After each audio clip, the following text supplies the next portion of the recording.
Big man, what do you think of K-pop Demon Hunters?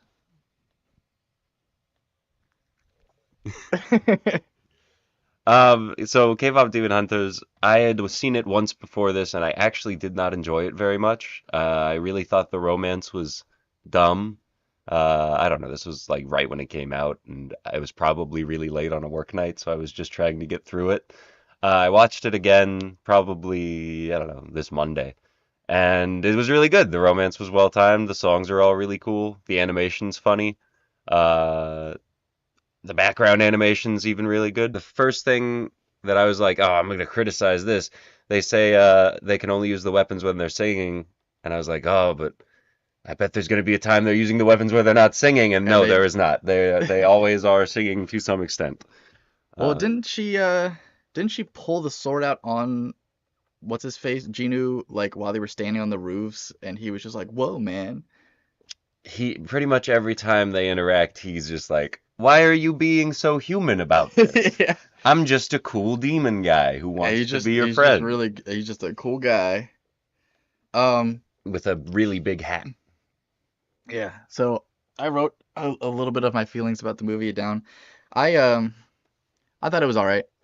I would give it like a 7, I think. Yeah, It was seven or like eight.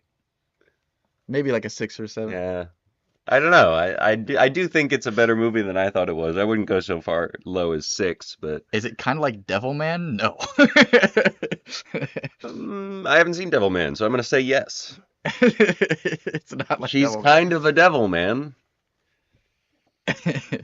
Not in the same way. Yeah, so uh the way I felt about it, I felt like the pacing was really weird. Like it was Okay. like super fast at the beginning, and then it was like it took a long time on the romance, and that was great. It felt like I did think that the romance was pretty well done. And then it kind of felt like super rushed near the end, where it was just like, okay, maybe we didn't need all the time on the romance. Maybe we could flesh these things out, or maybe not introduce so many things that we weren't going to flesh out by the end. Well, you see, Um, she got her powers back because she believes in herself now. yeah. And then she turned into a fucking new type. That's actually one of my notes, is that she became a new She type. does become a new type. What was your favorite song? Which one was it? I did like Golden a lot. Yep. I wouldn't know the names of any of the other ones, but Soda Pop? What'd you think of I Soda Pop? fucking so Soda Pop was catchy, but I was like, I don't like this shit. The fucking what did they say? You're my soda pop or some shit like Yeah. Gotta that. drink every drop. Oh no, yeah, no, no. So my favorite song was actually when they turned into like the fucking demon forms like at the end and My like Idol. Or Your Idol, yeah, rather. I like that song a Yeah, lot. that song's great. That's it's either that or Golden for me, probably. Yeah. Golden also got played like 6 times throughout the movie, so Yeah. like you really get a lot of chances to be like, oh yeah, I kind of like this part. I do like I don't like the song Takedown as much as I really enjoy the part where the demons are pretending to be her bandmates and just Yeah. like shitting on her. Yeah, that was a great visual for like how it would backfire on them, which is what she was worried about I u from the I beginning. usually really hate that part of movies where it's like, there's now introduced conflict because there has to be introduced conflict. But Yeah. this movie did a little bit better with it because there wasn't really introduced conflict. It was just demons fucking around, and then main girl's name is Rumi, I think. Yeah. And then Rumi just freaks out and makes actual conflict. Yeah. So that conflict and it happening is one of the things I'm talking about, where it's like everything kind of happened at the end, and I felt like at that I was like, okay, this is something that I was expecting to happen. I was expecting it to happen like 20 minutes before it did. Yeah. And it happens, and then like the fucking thing where they like start walking like zombies to the concert happens, and then her confronting Celine happens, and then like the final battle happens, and it all felt like it was like 5 minutes. And I was just like, these are all things that I was expecting earlier, and now they're happening More now, and I'm plot like, wait, development wait, in wait. K-pop Demon Hunters 2. Yeah, I Uh, was just like, this is way too fucking much stuff that's happening right at the end. Krona does say, I like that Rumi never reconciles with her mom. And I do think that's funny because Celine is not Rumi's mom. It's Yeah, her mom's bandmate. Her mom died when she was a yeah, baby, probably because Rumi is half demon. like And they do explain that, but I did not yeah. catch that the first time. Uh, I appreciated how that interaction goes about. Like, yeah, Celine did not deserve like anything in that interaction. I wrote down in my notes, what did I say? Why I is Ruby said, such a bitch? um, I said her aunt. Called her an aunt. Yeah. I said her aunt is for sure evil because I was just expecting her to be like a classic, Guima yeah, like some kind Guima of secretly. evil thing. I wrote that down, expecting for her to have more of a role, only for her to not show up again until like almost at the end. And Just to be like, I was like, ah, oh, okay, I hate you, mom. yeah. And then it was like, yeah, that whole interaction was done really well, where it's like, she's so she can't even look at her because she's got the demon tattoos, and then they fucking not tattoos, but the what do they call them?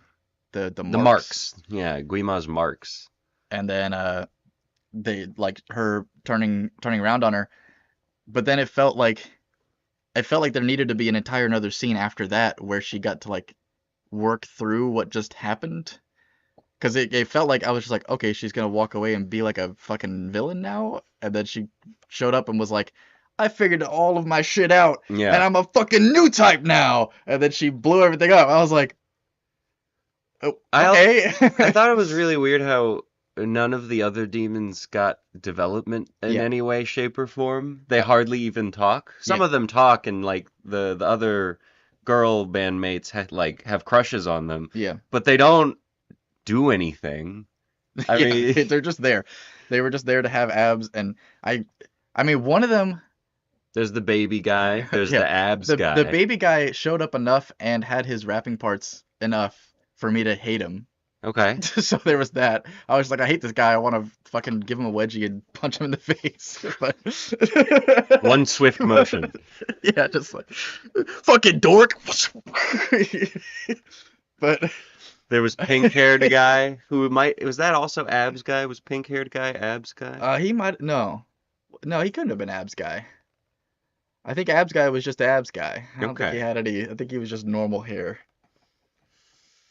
Yeah, I don't know. There could have been more demon development. Yeah, the demon And development was even really well. Freerin develops demons more, and they're not even like kind of characters or people. Yeah, they're not even people. The thing about it was like Genu got so much screen time and so much development, and like they were kind of building up this idea that the demons are misunderstood in a way because like, But oh, no, clearly turns out Genu's just an asshole who Genu, abandoned his yeah, family. it was like, okay, it's just that Genu is super manipulative, but like it felt like they were going to lead up to demons have a backstory, and that each one has like feelings that can be fleshed out, only for it to just be Genu. Who's forced to fit into a tight of a runtime as possible. Yeah, Which is funny because absolutely. it's a long movie. I think Uh, if it was like 2 hours, they could have done a bit more with what like I'm talking about for sure. Um, yeah, he redeemed himself, and no one else did. There was two pink-haired guys. One was the ab guy. The other one was the one with the funky hair. Okay, I'm thinking of the funky hair guy with the guy weird with with his the face covered. yeah, that had like Yu-Gi-Oh hair. It kind of looked like what's his name? Uh, with the eye. With the eye. From what show? Yu-Gi-Oh. Oh, from you. I don't He know had the enough Millennium about Yu-Gi-Oh. Eye. Yugi? Pegasus. Oh, okay. Yeah. Yugi has the necklace. Okay. I don't know much about Yu-Gi-Oh other than you just activated my trap card. Yeah, even the other Hunter girls barely got any characterization as well. And it's like we do get a lot of them, enough to like them. I liked the other girls a lot, but it was like, you know, they're just side characters when they could have all been Fleshed out. fleshed out for sure. Who is your favorite of the K-pop demon hunters? I don't remember what her name is, but probably the one with the black hair. Okay, my favorite was the alt girl with the naginata. Yeah, Um, she was funny. I didn't like her at first completely. I was just like, the jokes are kind of like just coming off flat to me. she's edgy, we get it. But then her flatness got funny by the end. I wrote down that there was a scene where when they were releasing Golden, and like Rumi is like stressed out about her marks, and she goes into the bathroom. And she can't sing. and she's like singing loudly into the mirror in the bathroom, like in the public bathroom, about like what's going on. And I was like, this is just really silly looking. Someone would have heard you. Um, I also wrote down that Jinu's aura was so powerful that he was able to blow Rumi's fucking entire, like he just blew her away. It was crazy. Oh, that is true. Yeah, in the bathhouse, Yeah, well, right? way before when they first meet, um, Oh, the Jaja or whatever they're when called. the Saja boys. Saja So boys. when they go to the doctor and they get the special tonics and he Yeah, does the whole big wide eye and then he goes examination like, thing, ugh, and then she, she gets like blown and away. he goes, "Watch where you're going." Yeah. Oh, the fucking 9/11 event. So I wrote The down beginning, the the plane, train. I wrote down they glossed over a 9/11 event. And the I'm train. glad I wrote that down. There's a scene. Yeah, it's hard to remember because they just go by it. So when the people start disappearing and when the other girls are like starting to question Rumi, they're like fighting on top of a train, right? Okay. And there's like a ton of people in the train. And uh there's like a bunch of demons like running across the train, and then one of them does like a fucking AoE ability and it kills all the demons at once. And then everyone on the train is just gone. Oh, And so I was like, they killed all those people. I was like, wait, that was a 9/11 event. There, like hundreds of people just disappeared on this train, and then they did not talk about it at all, right? Afterwards, I They're was like, covering what the up hell? for the K-pop demon hunters. Yeah. And then the last note I wrote was that I was really disappointed with the final battle because fucking I was expecting Guima to have like, A physical form yeah, a that wasn't form. just fire. He's just a big goofy fire that kind of looks like the Great Mighty Pooh, and then he pops out, and then he shoots a fucking big laser beam. He just beam of laser, and then Genu jumps in front of it and gets disintegrated. I was like, That's it. Did you watch Squid Game at all? yeah, Do you know that the Guima's voice actor is the front man? like the guy with the black mask. Yeah, I'm pretty sure that's I it. did I not know that. didn't watch Squid Game. Yeah, But I'm aware of frontman as like a concept. yeah, Yeah, that's the same guy. huh? That's a little weird. It would have been cool if he came out and looked like Frontman. He could have That would have been and did funny a fucking if he just Fortnite had dance. the ma- Frontman comes out, hits a fucking, and then shoots a laser. Gino and the That's Saja boys have the green jumpsuits on all of a sudden. it. Right. What Squid Game part made sucked. you laugh the most? I also agree. I do think Squid Game sucked. What part made me laugh the most? I don't remember laughing very much.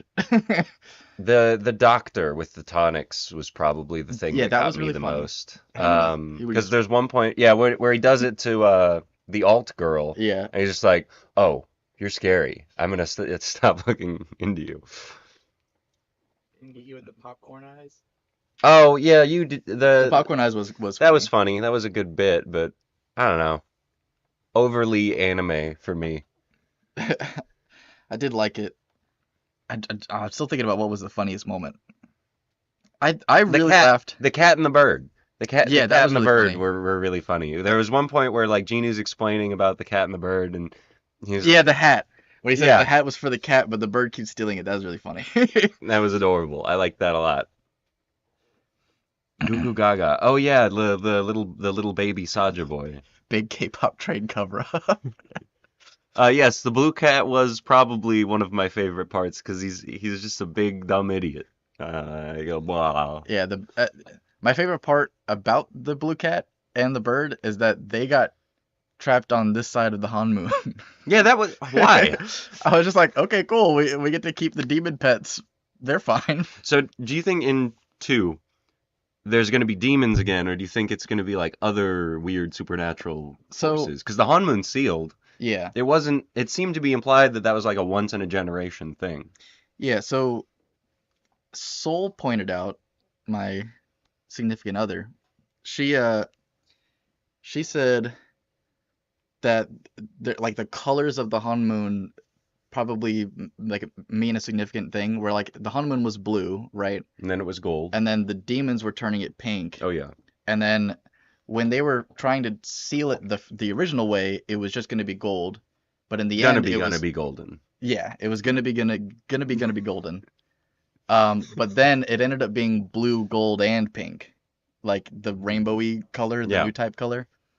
So it might just be because, and she was saying like the blue was kind of representing like the people's souls, like Okay. humankind's souls. The The pink is the gold was, demons, and the gold is like yeah, a fusion. the gold was like a strict no demons, like, but the all of them together is kind of like an accepting your own inner demons kind of thing. Because like I do think there was some kind of implication that the demons were it's your inner demons, right? Like once Guima started talking to people through their minds, it was like basically like intrusive He's the thoughts. problem, not the demons. Yeah. The It demons are actually all right guys. Guima is just a physical interpretation of intrusive thoughts. So anyone that's like got problems with intrusive thoughts, it's Guima. Just say, Guima, he got me. But Sorry I was acting like a bitch at work today. Guima, he's really been doing a number on my thoughts today. sorry I cut my cat's tail in half and cooked the half of the tail and buried it in the backyard thinking that it would grow into a cat tree. It was just Guima. I'm sorry I covered up this big trade accident. Yeah. Guima made me forget about it. Guima, it was Guima, I swear, all the Israel stuff. Oh, wait. What? Anything else about K-pop Demon Hunters? Any other thoughts? I should probably I don't start think. drinking this beer. I don't think I have any other thoughts.